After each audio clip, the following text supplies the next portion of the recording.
What's up, everybody? This is Corey from Samples Family Reptiles. Welcome back to another video.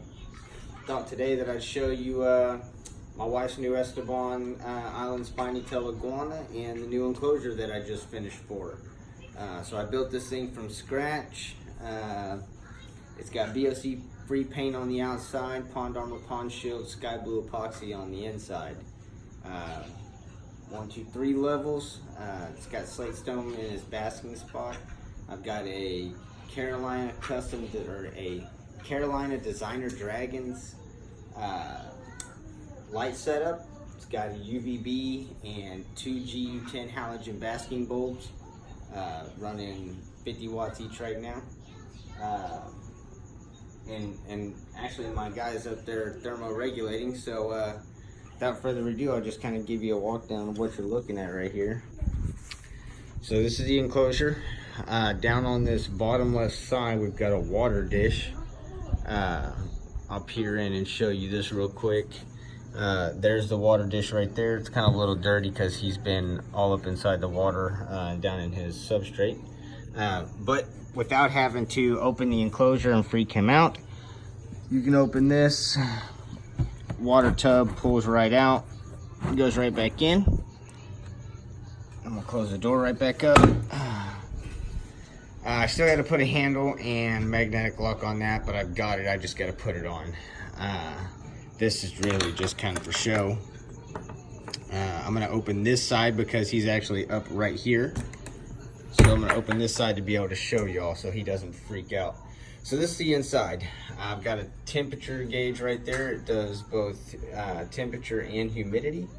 And it runs to a weather station, and I'm able to monitor 3 different enclosures off of one weather station. So here we go. Here is, again, the water down on his lower level. He's been digging around. That's usually full of substrate, but he's pushed it up to about 6 to 8 inches in depth right there.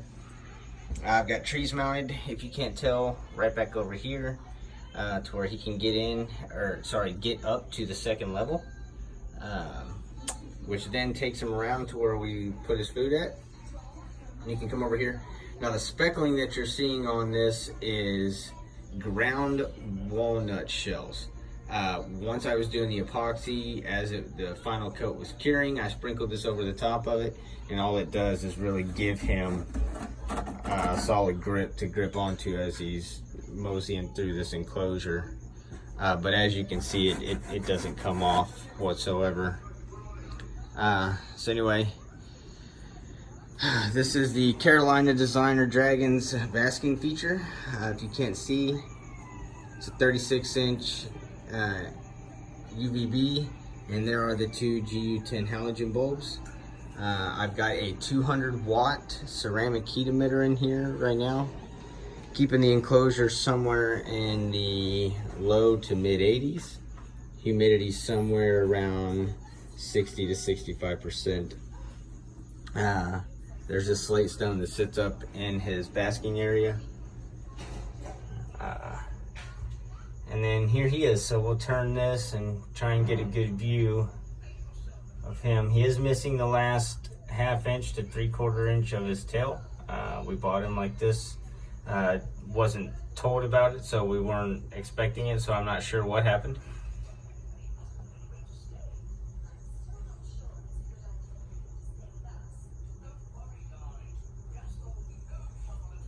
He's still in the process of learning to be handled.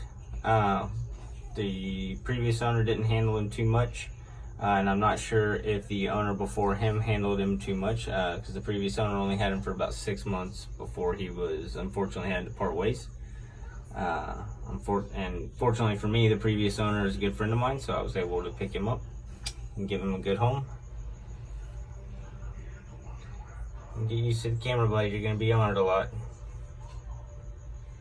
But yeah, as I was saying, both doors do open and close. As you can see, hopefully he doesn't freak out when we open this one. This door goes all the way down to the bottom, down to the substrate area. I've got a 1x2 that keeps it from going out, although I should have done like a 1x6 due to the fact that there's a good amount of substrate down the bottom. Yeah, we won't move too fast. I don't want him to bolt for some reason. That gorgeous face right there. Beautiful. Beautiful.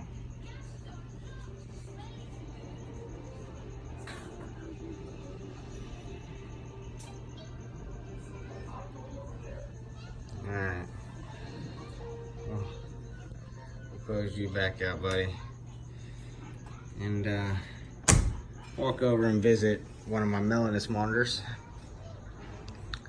This is my female Melanus, Shikari. I ended up separating both my Melanus monitors, so due to that, she's in her new enclosure, so she's just kind of checking things out and seeing what's up.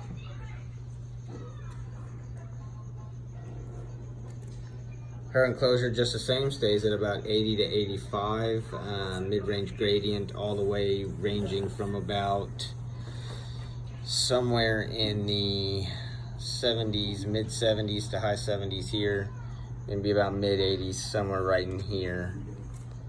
Low 90s, mid 90s up here, with a basking spot of about 130 to 135. She hasn't quite figured out that these are foam walls yet and that she can climb up it. She's just been kind of bouncing off of this one. I did not have enough foam to create an entire wall on both sides. I had a 24 by 36 inch piece. This is a 36 by 18 by 36. So I put some construction paper on the outside just to keep her from getting spooked too badly. Let's take a step back and let her mosey about. There she goes, finally up it.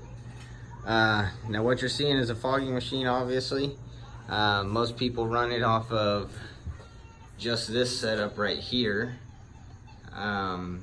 But you know, however, man, if I just didn't have anything close enough to hook it up, so I improvised and built on, and I took it up and did my own, and it actually worked out kind of great.